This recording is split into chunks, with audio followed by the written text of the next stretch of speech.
Israel Update with Gadi and Mike Duran.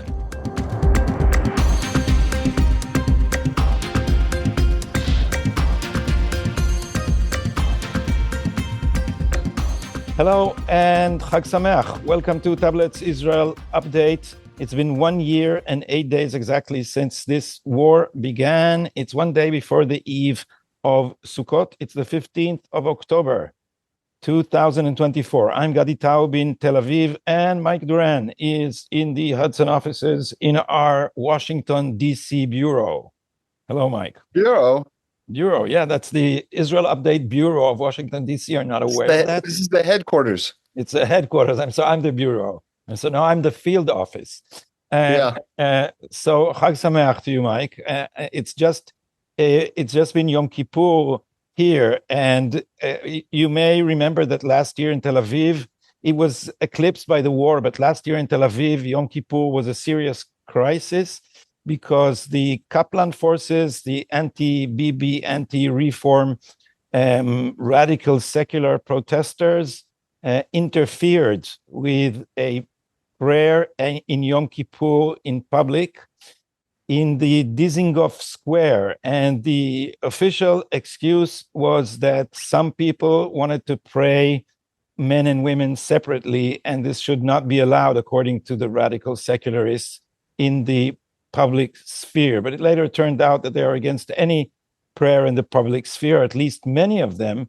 And then there was a whole controversy about the Simchat Torah, which is the end of Sukkot, where you celebrate the end of the reading of the Torah. And this was going to be a major crisis, but the war intervened on that Shabbat morning. This year, the municipality of Tel Aviv decided to ban public prayers entirely from squares, what they called it, intensive urban areas, where that would disturb the public peace. And the people who organized the prayers in previous years, an organization called Rosh Yehudi, a Jewish head who run a synagogue and also run evening classes in their community center, appealed to the Supreme Court. And the Supreme Court sensibly said that, okay, that prayers, even prayers with separation between women and children and men in a symbolic barriers were, believe it or not, allowed in Tel Aviv. If this was banned, if any municipality anywhere else in the West would have done what the Tel Aviv fanatic Kaplan, anti-reform, anti-Bibi, radical leftist secularist municipality did here, we would have called it out as anti-Semitism. They tried to ban Jewish prayers from the public sphere. This is unimaginable.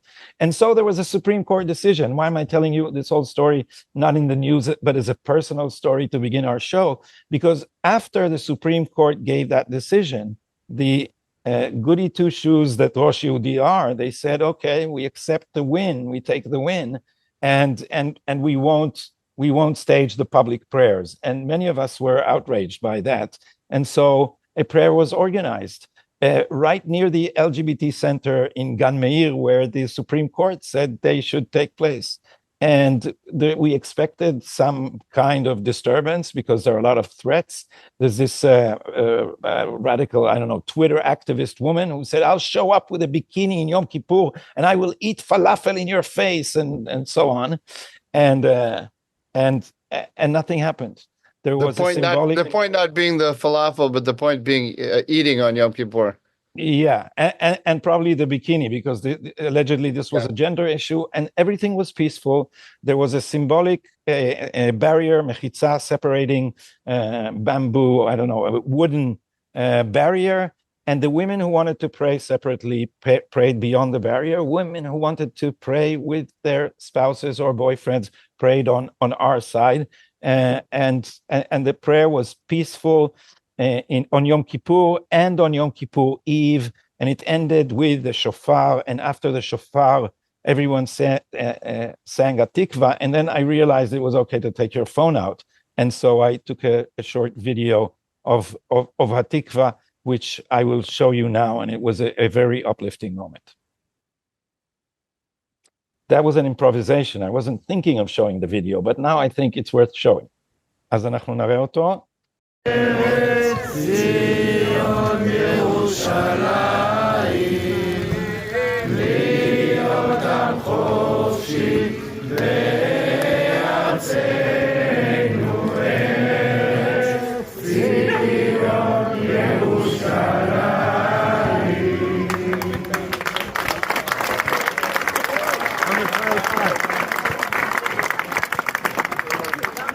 So it all ended up peacefully, and a Jewish prayer would be permitted in Tel Aviv. You know, but you know, this really makes me laugh. Yeah, it did on the last Do day. you know Yeah. why? Do you know why it makes me laugh? I do, but please say again. Yeah, because how many times have you prayed during Yom Kippur in the last 20 years? None. So the only way to get you to be a religious Jew is to have the left wing tell you that you can't be. And then you No. Oh, no, come on. No. It's not a little bit of music. This was not a laughing matter for me at all. I made a long video explaining why I think people should come. Many secular people come, is because when you feel that your identity is attacked, you come to defend it. And it was a defense of the right of religious people to pray in public. And I thought it was important enough I understand it's a serious issue. I understand that. I get that. But it's still funny to me that that this is what it takes to get you to pray. Yeah, that's funny from DC. It was okay, all right, okay. It was a serious matter here. All right, I expected to get a laugh out of you on that. Okay. All right, let's switch to a lighter issue. The news. Before we go to the news, I want to show you something. I've been a bit envious of you for a long time because you have a bigger microphone than me. But now look at this. You see that? I see that. That's a Rode microphone. And let me tell you, I'm gonna change to Shure soon, so you'll have to update. But keep it close to yourself because it tends to be with low gain, and I suspect that I'm going to have to correct the audio after we record. Imagine that. Mike, let's hear what's on the news. What we have in the news? Okay, all right. What do we have here? So, on Sunday, a drone launched by Hezbollah hit an army base full of soldiers from the Golani Brigade, training for combat near Benyamina, which is just south of Haifa. 4 soldiers were killed, and many dozens, like about 5 dozen, I think, were injured. The attack highlighted a severe failure of the air defense system to detect incoming attacks. The U.S. is delivering today, that's Tuesday, a thermal high-altitude area defense system to Israel. This is the THAAD system. This is a highly advanced missile defense system, the most advanced one the United States has, and it intercepts ballistic missiles exo-atmospherically. Of course, this is as part of the preparations for Israel's retaliation against Iran. Israel Hayom reports about a security consultation that the prime minister had last night in the Kiryat, that's the Pentagon of Israel, to discuss the possible retaliation in Lebanon for the drone attack, as well as the retaliation against Iran. The delivery of the THAAD system, by the way, Gadi, led to reports which I believe are accurate, that the United States has asked Israel to pause its attacks in Beirut. And if you've noticed, there have been much fewer in the last few days. At the same time, the ground maneuver in Lebanon has continued. The IDF Northern Command estimates that some 800 Hezbollah fighters have been killed, including 80 in the last 24 hours. IDF troops found a command base with a fully equipped kitchen alongside anti-helicopter missiles, shells, and motorcycles. An entire underground complex was built at the heart of a residential neighborhood and was designed to serve the Radwan forces in their planned offensive against the Galilee. Prime Minister Netanyahu issued a video statement on Sunday calling for all UNIFIL forces to evacuate the combat areas in southern Lebanon. UNIFIL is, of course, the UN peacekeeping force in Lebanon. The chief of the force, General Lecroix, responded that the decision was made that UNIFIL will currently stay in all of its positions. A statement issued by the Security Council this morning tacitly rejected Israeli calls for evacuation of the peacekeepers. The council urged all parties, without naming them, to respect the safety and security of the UNIFIL personnel. Over the weekend, the New York Times reported that they have obtained secret documents that expose, these are from the Israelis, secret documents which the Israelis captured from Hamas, that expose the attempts of Hamas to persuade Hezbollah and Iran to join the October 7th attack. The article states that Hamas had originally planned on attacking Israel in the fall of 2022, but delayed their operation by a year in an effort to incorporate Hezbollah and Iran into this multi-pronged assault. The Washington Post reported on Monday that Prime Minister Netanyahu has informed the Biden administration that Israel will not attack oil refineries and nuclear facilities in Iran as part of its response to the Iranian missile attack. Back over to you, Gadi. So let's start with UNIFIL. This is outrageous, isn't it? Because UNIFIL were there supposedly to keep the peace. Supposedly the UN had to help in implementing Security Council Resolution 1701, which should have kept southern Lebanon secure. Instead, they became the human shields for Hezbollah to arm themselves and to entrench themselves in what we know now was a whole web of offensive tunnels, missiles, and other equipment. No, it's remarkable, actually. I'm surprised that the UNIFIL is refusing. Well, I'm not totally surprised, but I am surprised that they are refusing to get out of harm's way. The Israelis embarrassed them yesterday by showing that a Hamas tunnel was 100 yards from a UNIFIL position. Clearly, if you followed this over the years, as I have, Hezbollah, Hezbollah periodically intimidates UNIFIL.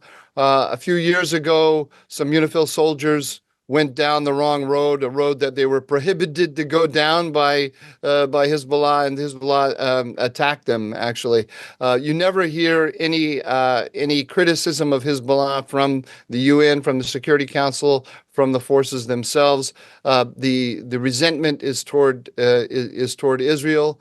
The 1701 calls for there to be no Hezbollah forces south of the Litani, but this is, like you say, the UNIFIL is actually serving as a kind of shield for Hezbollah, rather than preventing Hezbollah from setting up facilities and positions from which to attack Israel. And we can see now from the tunnels and complexes that Israel is discovering that the Hezbollah was very much planning an October 7th style attack. It was the plans were quite advanced, and it would have been much worse than anything we saw from Hamas.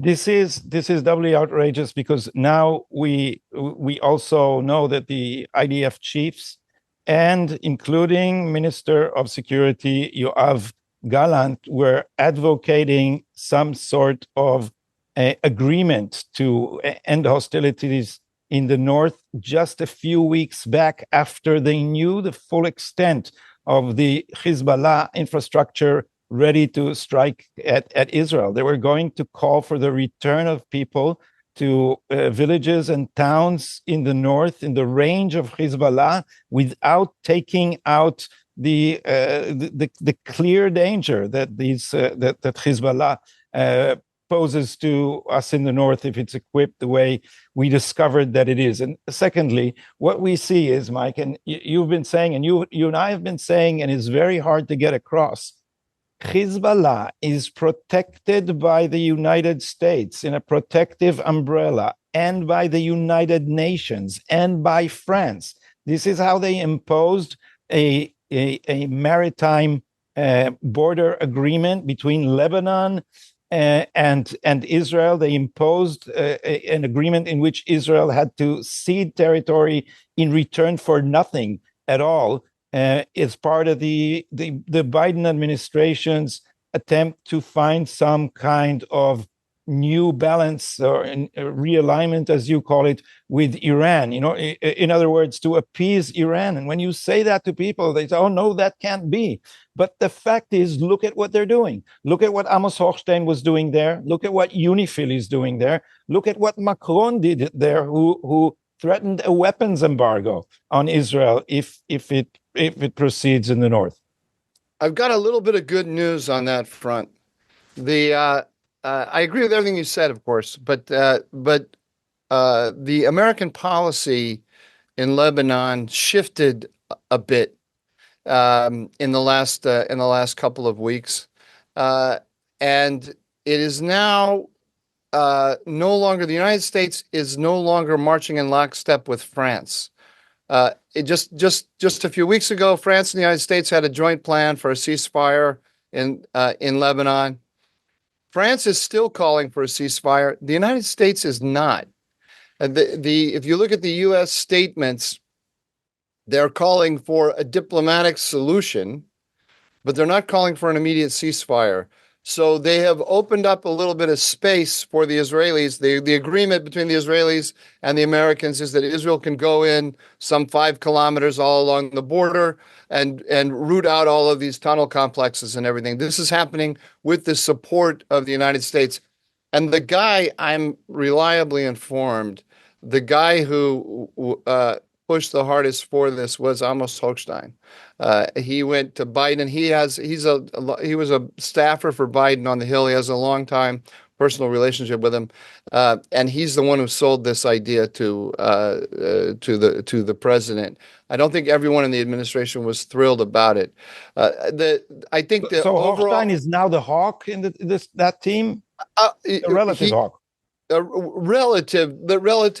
Relatively speaking, with regard to Lebanon, and that Lebanon is his file more than anyone else's in the administration, and he opened up this space for the Israelis to move in along the border.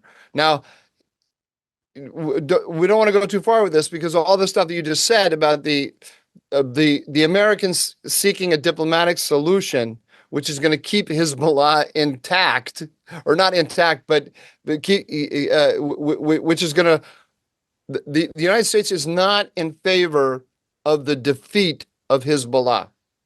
They're not supporting Israel, say, going all the way up to the Litani and rooting Hezbollah out of every inch of South Lebanon. They want Israel to secure the border. This has always been the Hochstein plan.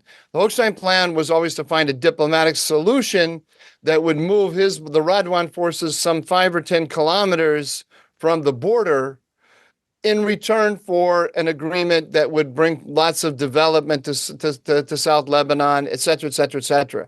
So Hochstein is still operating 100% within that mindset, which I think is a defective mindset. But within that context, he said, okay, let's just have Israel move Hezbollah the 5 or 10 kilometers. And so then they'll create a new reality on the ground along the border, which will give Israel security. And then we can get to the business of cutting the deal with Hezbollah and Iran.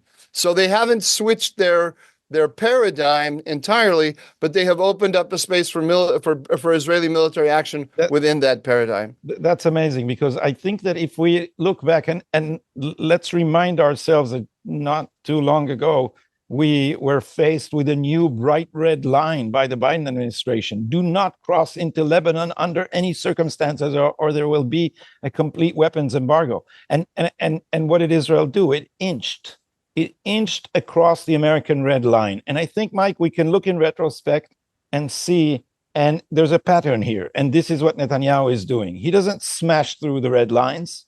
And this began with, you remember the first ground incursion, we were told that's not an operation, that's just a small incursion. And what Netanyahu is doing, and I think what he wants to do, obviously, his greater goal. He would have liked the United States to have shifted to supporting a war against Iran, or an Israeli campaign that would take out the Iranian, at least the Iranian nuclear program. But what he is doing to achieve that is always stepping just across the line and embarrassing the United States in such a way that they're uncomfortable clamping down on him for doing just this little thing. And of course there are also little devices like attacking or like targeting a person who is wanted by the United States. But what he's doing is not defying the United States in a flagrant way. On occasions, he does make a clear statement, like the entering into Rafah. But that too we're not entering the center of Rafah, just the margins of Rafah, and the war. And if we look at it, Mike, this is a swing motion towards Tehran, right? Because it began. It's a war in Gaza, and it was clearly Netanyahu's interest to make this into a war with Hezbollah, an excuse to take out Hezbollah, and enough of a campaign against Hezbollah to get Iran involved, and then possibly we don't know. We're expecting. Our last episode was called War with Iran, and that didn't materialize. But it's coming. But this is. I think the swing motion is now clear and where it's headed. Yeah, I of course agree. Again, I agree with everything you said, but I would make a couple of little points of nuance here.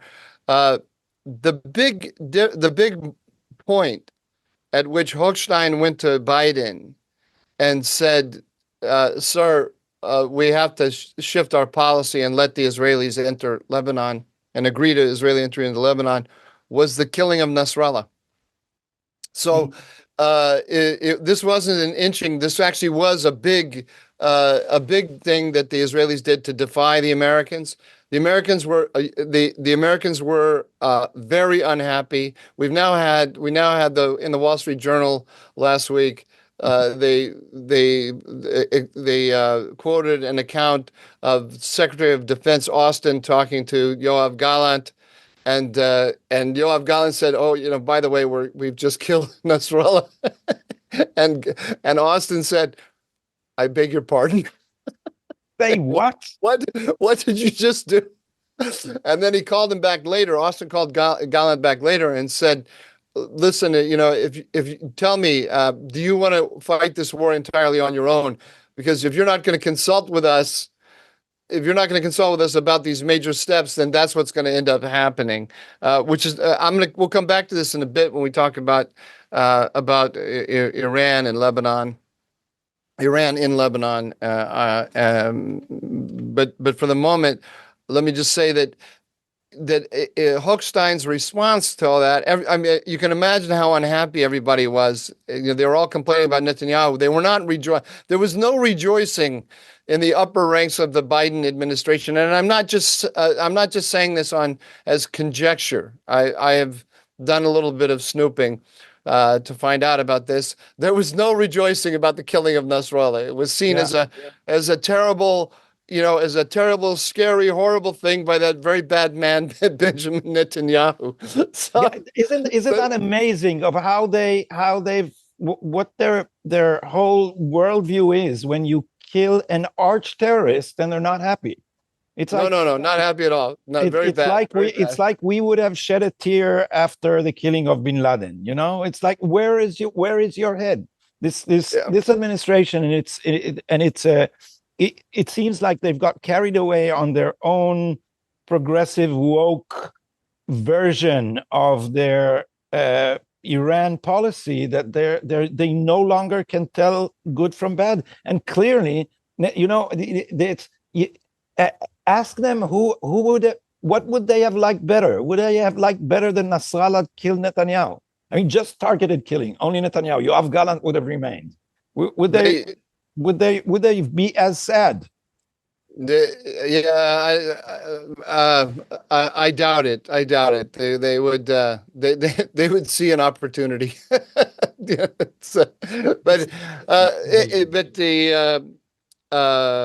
anyway, let's talk a little bit about this. Let's talk a little bit about this attack on the Golani Brigade by Benyamina, because it's a big deal actually. So if you think about what I just said, that I think you and I got a little carried away last week, or was it the week before, in feeling like Israel was powerful and reshaping the whole map. If you think about what I just said, Hezbollah is thinking they're planning their military moves, Hezbollah and Iran, while thinking about the diplomacy. They're in a political military conflict. And they understand the negotiation all along has been, the demand all along from the Americans has been, Israel will leave certain points along the border, will withdraw from certain points along the border, and in return, Hezbollah will move 5 or 10 kilometers north. So now what's happening is the Americans are allowing the Israelis to force Hezbollah to the north. But as I say, they haven't given up that whole framework. So the question is the withdrawal of Hezbollah forces from the border, is that a retreat in disarray, or is it a strategy? Reorganization. A reorganization. Is it an orderly retreat or a collapse? And I think what we're seeing is that it is more of an orderly retreat than we might have thought. That attack, the attack on Binyamina, or on the base next to Binyamina, was a sophisticated attack. It started out with rockets, and then the drones were launched under the cover of the rockets in order to confuse the sensors and interceptors. And it also was based on very good intelligence from the Iranians, presumably. And I say from the Iranians because what's happening is Israel decapitated Hezbollah, and the organization is still reeling from it, and Iran is still reeling from it.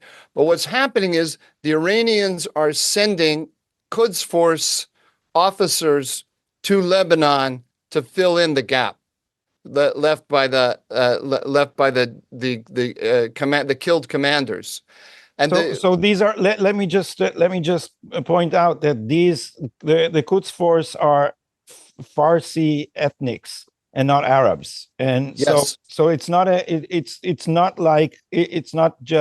the same ethnic composition. No, it's not. Direct Iranian command. Direct Iranian command or advisors are coming in to try to try to make up for the lost command level that the Israelis destroyed. You need that command level in order to do complex operations like have rockets and drones together and so on.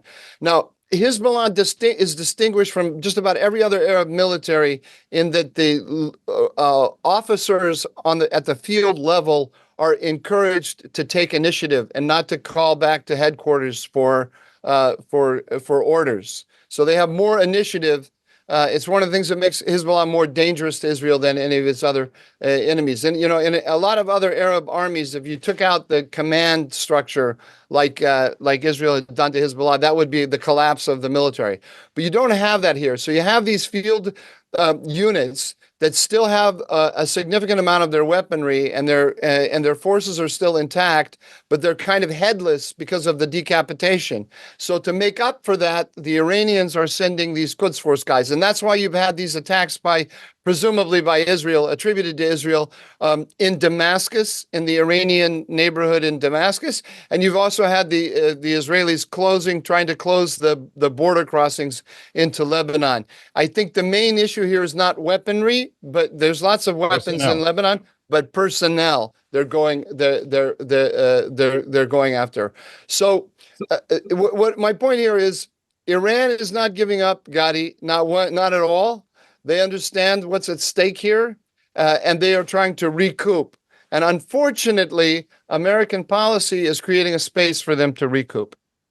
Yeah, so one more optimistic take on the same facts can be if we were to assume that Israel should avoid any attempt to end this conflict with any agreement that leaves Hezbollah on its feet, then in the framework of that plan, it is better that Iran would dig in than that it would offer a white flag and retreat and would be able, under a new, say, 1701 style Security Council resolution, to create the umbrella that the international community seems anxious to offer Hezbollah, again, under which Iran would be able to resupply it. But we'll have to see, because if I'm right, and this is a slow swing movement, I thought it would take a decade, and it's moving much faster than I imagined. Because if you remember from the very beginning, you've been saying, many people have been saying that this is Act One in a probably series of wars that we will have to fight in order to break the Iranian noose.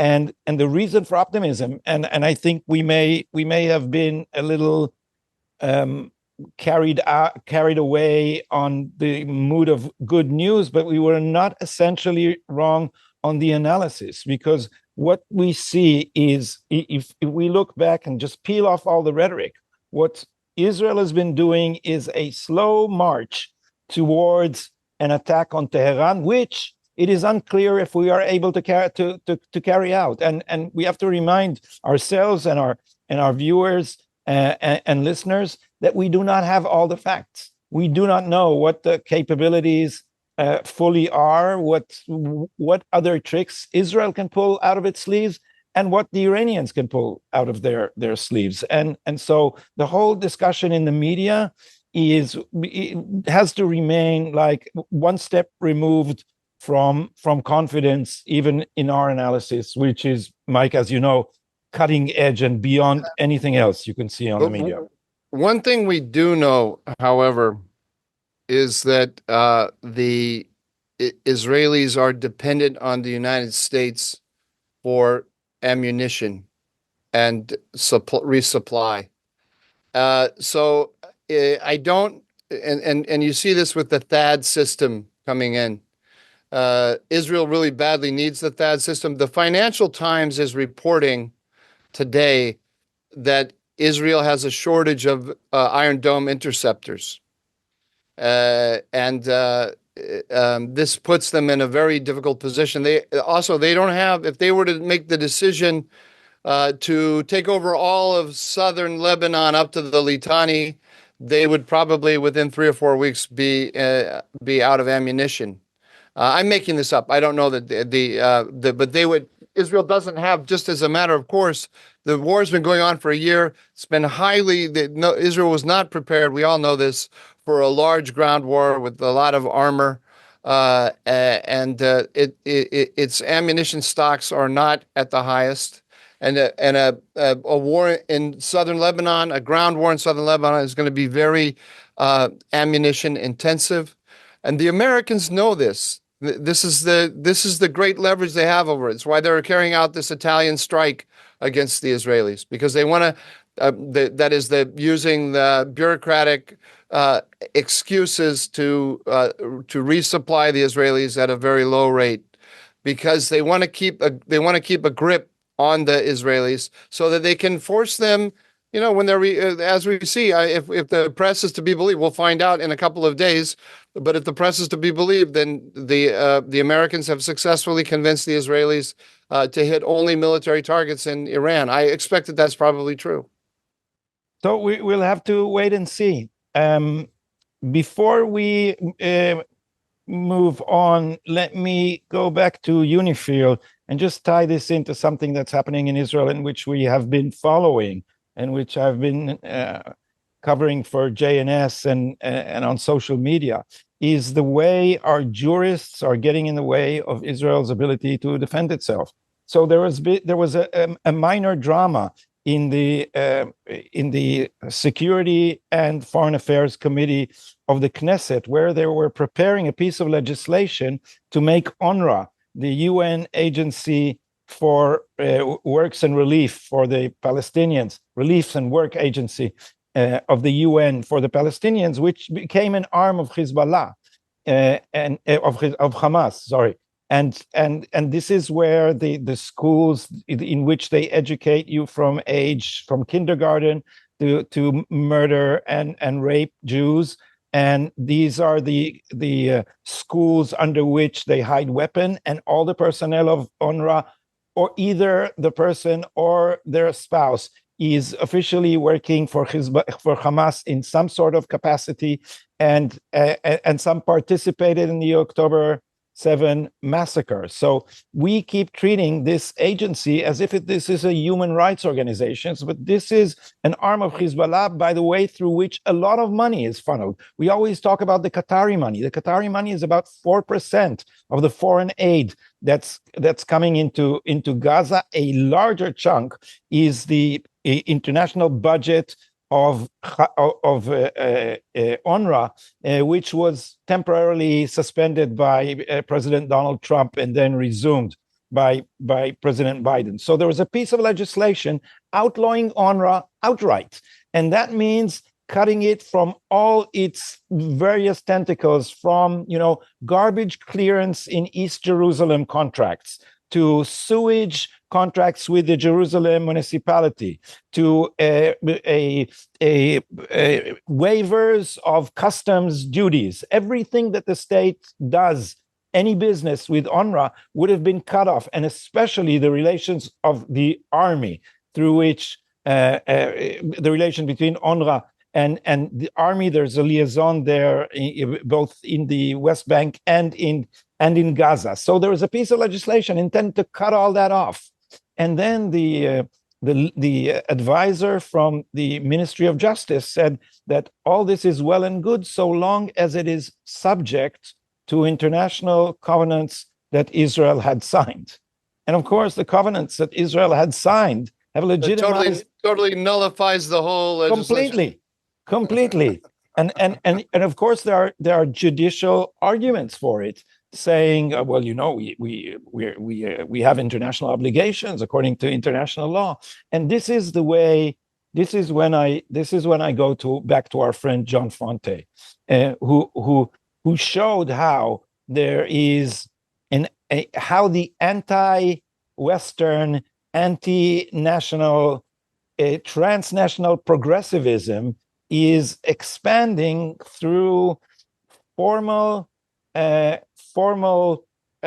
legislative arguments. And this is exactly like UNIFIL, Mike, isn't it? UNIFIL is supposedly protecting the peace. It's actually shielding Hezbollah. Right. UNRWA is supposedly for works and relief of Palestinian refugees. Never mind that they're not refugees anymore. But under this guise, terror is operating. And when they can operate, it gives solace to terror. But when Israel is trying to defend itself, suddenly the international agreements and international law kicks in to tie our hands. And Amit Halevi, the member of Knesset from Likud, who was also a guest on one of our special episodes, if you look back to our earlier episodes, sits on this committee, and he was fighting for saying, look, this is not a judicial question. This is a political question, and Israel is a sovereign state, and it should act unilaterally, regardless of what the learned opinions of jurists are. We can't let this organization shield terrorists. And by the way, we may have to pay a price internationally for that. But Haag will go after us anyway. That too is not really who will go after you? What? Who will go after you? The Hague, the International Court of Justice at The Hague. We say Haag in Hebrew. I know. Yeah. Why, by the way, why is it always The Hague? There's no The Amsterdam, right? Yeah, I don't know why that is. Yeah, that's strange. Yeah. I'm sure there's a reason, but I don't know it. not sure it's a Yeah, I reason. mean, the question, I think it's the ultimately reason. this is a beautiful example because that you're giving, because the key question is, what is are the people sovereign or not? To the Yeah.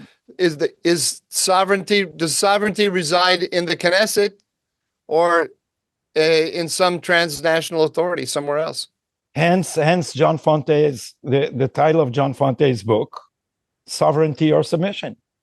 It's either state sovereignty or we submit to this international milieu who is trying to subordinate states to its undemocratic, unaccountable authority. So that's that, and we'll keep following it. Do we need to say anything more about Iran? Yeah, I think a couple things.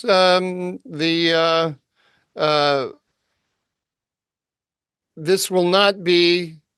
I think we've already mentioned it, but let's just discuss it a little bit. The Americans have put restrictions on the Israelis. I expect the Israelis will largely comply. I think the Israelis need to be the line steppers. There's an old Dave Chappelle skit that always comes to mind when I think about this, where it wasn't a skit; it was actually a true story from Hollywood.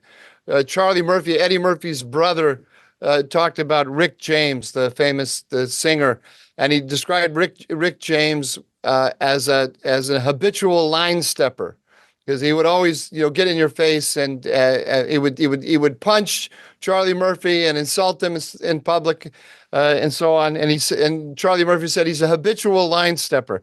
Israel has to be a habitual line stepper because it has to show Tehran and Hezbollah that they cannot hide behind the Americans. The Americans will the Iranian strategy is based on U.S. restricting Israel. And Israel has to be mindful of the American restrictions because it's so dependent on the United States.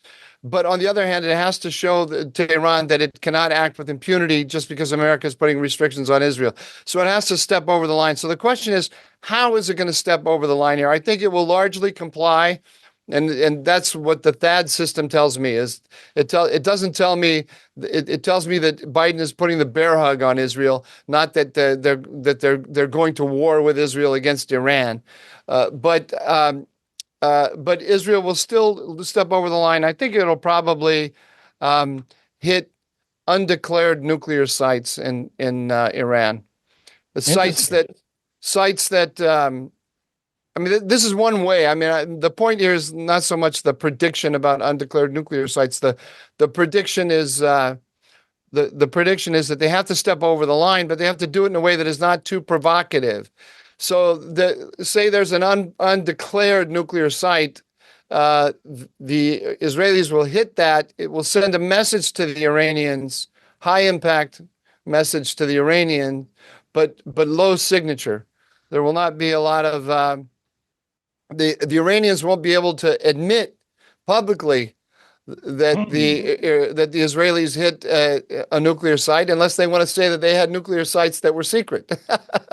So it's that kind of game. That's what will go on, I think, in this attack. Very, very interesting. Mike, do we have any comments by our viewers and listeners that we want to address? Because our producer Yaakov Wilner put some of them on our agenda. Well, there's we have a Yoga Samrat said, Gadi, I thought you were a vegetarian. Are you a vegetarian? I'm a carnivore. No, I'm not a vegetarian. And Yoga Samrat also said, Michael, are you a Yid? No, and no. Chas v'chalila. No, I'm not a Yid. When was the last time you prayed on Yom Kippur, Mike? I pray every day. Okay, so this guy, local interest, he's very critical of me. He says, if you guys are not trying to kill time, Mike could tighten it up. He wants me to tighten it up, Gadi. He would agree with you today about my joke about you on Yom Kippur. He spends 3 minutes to make the point that Iran is a nuclear threat, which is not news to anyone listening. Then he keeps saying, often 2 or 3 times in a row, like he's stuttering. I suspect that is an affect, et cetera, et cetera, et cetera. Sorry, local interest. It's not an affect. It's just the way I am. I actually have some sympathy for local interest there. When I hear the tapes of myself and I hear all the ums, it drives me crazy. All I can do, all I can do is apologize to. I understand your pain. I feel your pain, but there's nothing I can do about it. It's just the way I am. My family makes fun of me about it. It's not an affect. Mike, don't worry. We love you as you are, and we always remind ourselves that this show only lasts an hour, and then we're all free to go. Or you can just decide not to watch it. But don't do that. No. Don't say that. No. Don't do that. Don't do that. And this is a good time to tell everyone to subscribe and to like. And to leave a comment, and even you can leave comments complaining about me, my poor sense of humor, and my tendency to go too much. That's fine. Just the most important thing is leave a comment, which we read. We read them all. We read them all, by the way, and respond to some. But fortunately, there are a lot of them. We can't respond to all of them, but we try. So now we are at that time of the show where the dumbest take on the news is discussed. Mike, do you want me to go first? Because you go first. I'm looking for mine here. I got it. You go ahead. So mine would is a tweet by Shirit Avitan Cohen, who is a reporter for and a commentator for Israel Hayom, Israel Today, the newspaper.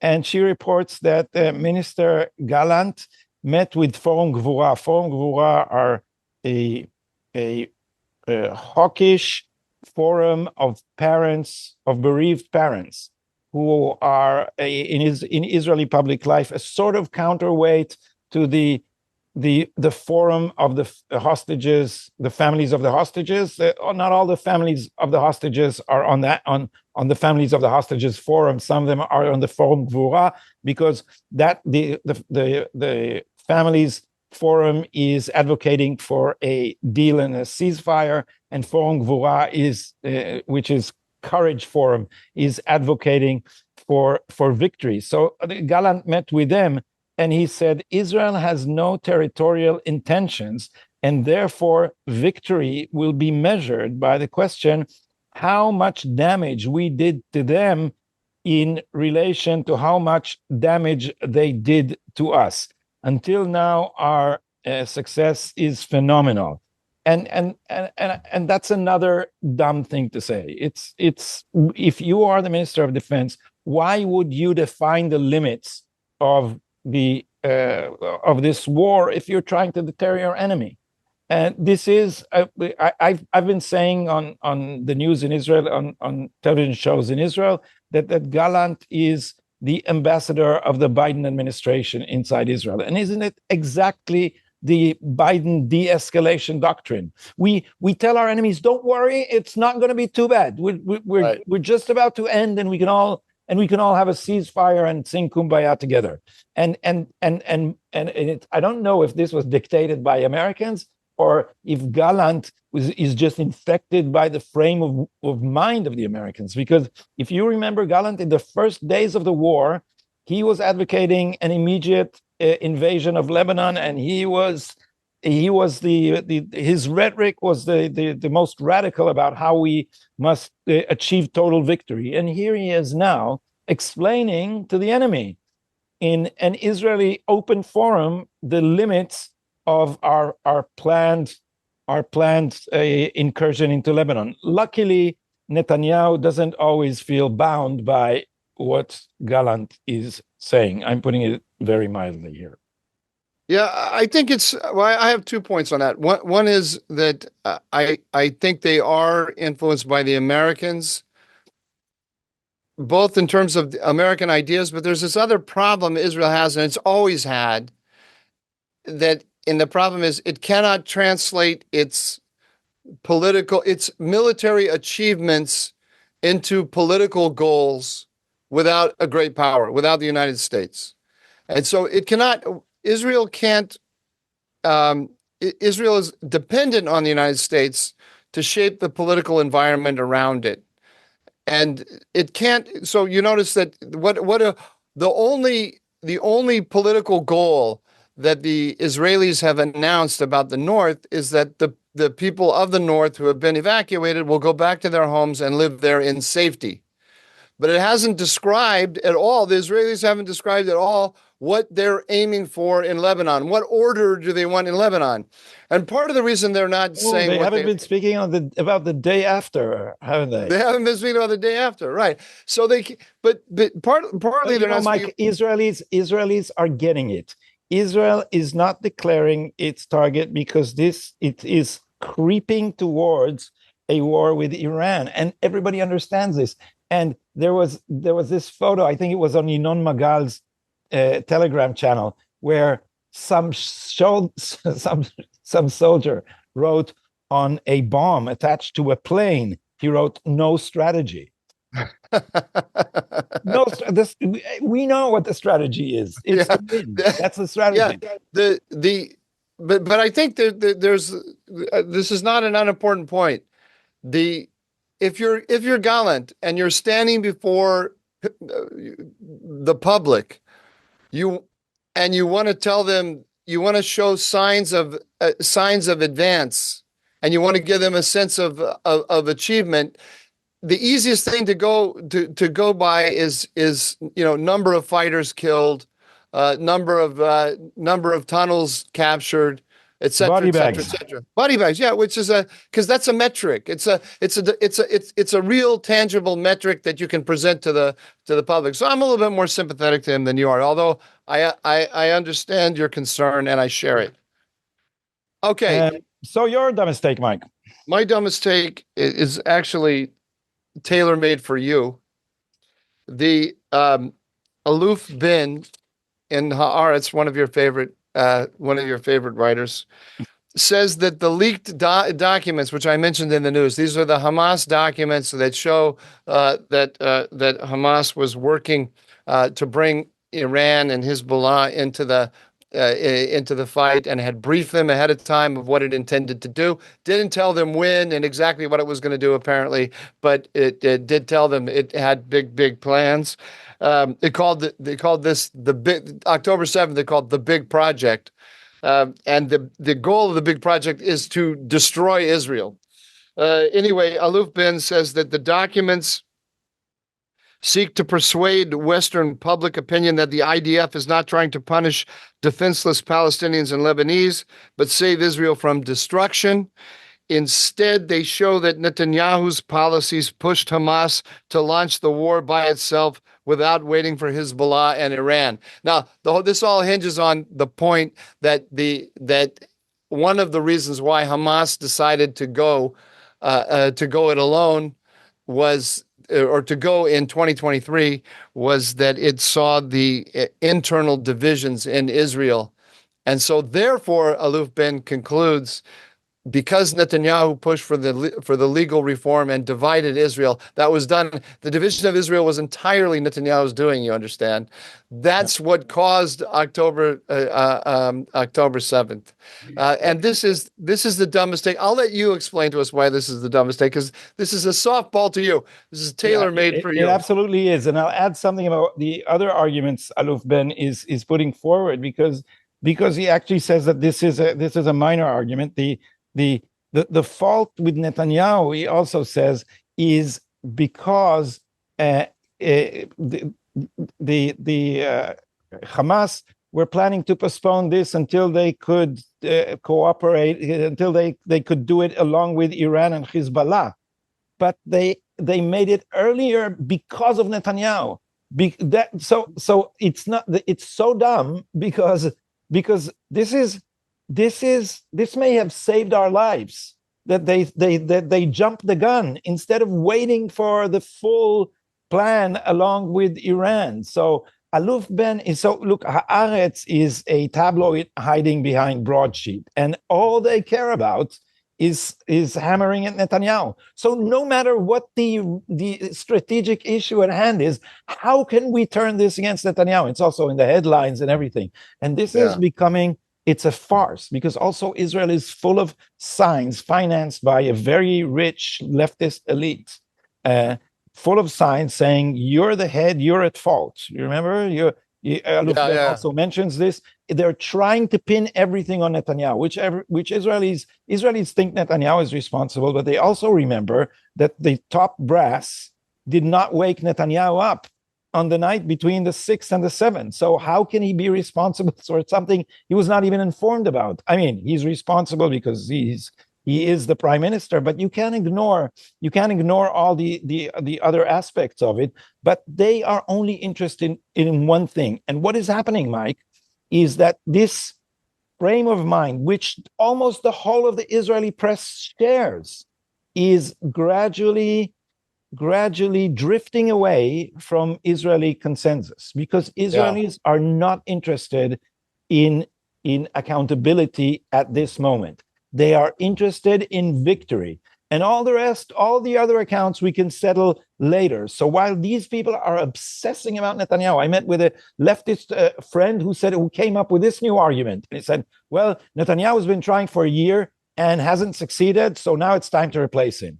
But look, Israelis are saying, who are you going to replace him with? People who offered to end this war 7 times until now, or as I like to say, 6 times from Sunday. They've every opportunity to bring this war to an end without victory was seized upon by one or more of Netanyahu's opponents. So all this frame of mind is just, they're bickering on a raft that's looking at the continent and telling the continent that it's drowning. And they are just, it's a ship of fools is what's left of the Israeli press. And by the way, if I can go back to where we started, the Michal Peilan was a reporter for N12, which is the major Israeli television news organization, was covering the prayer of Yom Kippur in the Gan Meir, in the Meir Park. And she had a picture of me, Shimon Riklin, who is a presenter for Channel 14 and a right-winger and a religious guy with a kippah, and Shefi Paz, who is fighting against illegal immigration in South Tel Aviv. And she said, sometimes a picture is better than 1,000 words. So what's wrong with the Yom Kippur prayer? Look at these dark people. Look at these horrible deplorables. That's all you need to say. And when you look at the actual prayers, Tel Avivians, religious and secular, came to that prayer because they think that this war against Judaism in the public sphere is intolerable. This is beyond the consensus. So the one thing that the anti-Bibi contingent did that was, I think, fatal to their project in the end, and this was eclipsed by the war, so we don't see it, was just before the war, their attempt to shut down public Jewish prayers. The general consensus in Israel is that's a line you don't forbid Yom Kippur prayers. You don't forbid hakafot in Simchat Torah. And so, as I said in the beginning, that's a very serious matter, Mike. Very serious. We're going to end on that note. Let me just add about Aluf Ben, that when you see the Israeli forces going into southern Lebanon now and discovering all of these, this warren of tunnels that they created and that they equipped so that they're ready for an immediate attack on Israel, and some of those tunnels go under the border. So that they could come up and surprise Israel inside Israeli territory. When you see all that, you realize, I don't want to say this in the wrong way, but it was kind of fortunate in a way that October 7th happened without without the coordination of Hezbollah and Iran. I mean, not you don't want to say it's. I don't want you see what I'm trying to say. I can't find the right words, but that if these three entities, Iran, Hezbollah, and Hamas, are going to attack, it's better for Israel that they attack separately, sequentially, rather than all together. So I don't believe his argument that it was Netanyahu that sparked the decision of Hamas to go it alone. I think Hamas didn't inform. No, but he did say that the prospect of normalization with Saudi Arabia was going to sideline the Palestinian issue, and that also was part of their consideration to jump the gun. But let me add, and I'll throw it back to you, that it's not just Hamas, Hezbollah, and Iran. They were also activating Hamas in the West Bank. They also had tentacles into the Israeli Arab citizenry, in which they're trying to radicalize the cells. And then there are also the Houthis and West Iraq and Syria. So it would have been at least a seventh front. It potentially could have been a seventh front attack, which we found it took. Remember, it took days. It took days to clean the south of terrorists. It took us a very long time to find our balance. So it could have been disastrous. Yeah, so much worse. So it's a silly argument. It's a silly argument. Doesn't make any sense on any level. Haaretz, ever since they closed my column, just went unhinged. I was the last connection to reality that they had. Okay, so we wish you all a happy Sukkot. I'm always hesitant to wish us a peaceful time till our next episode, because I'm praying for victory more than peace. And there's going to be an Israeli attack on Iran in the next few days. Another prediction that we can pin down on you, Mike, for our next episode. So yeah, if the Israelis have not attacked by next Tuesday when we meet again, I will be really, really surprised. And I will not be in Washington next Tuesday. I'll be at an undisclosed location. Once again. So we will see you on the road next week. Thanks, everybody, for tuning in. Please subscribe to our channel. Please also like it and feel free to comment. And we will see you hopefully on the other side of the Israeli attack on Iran.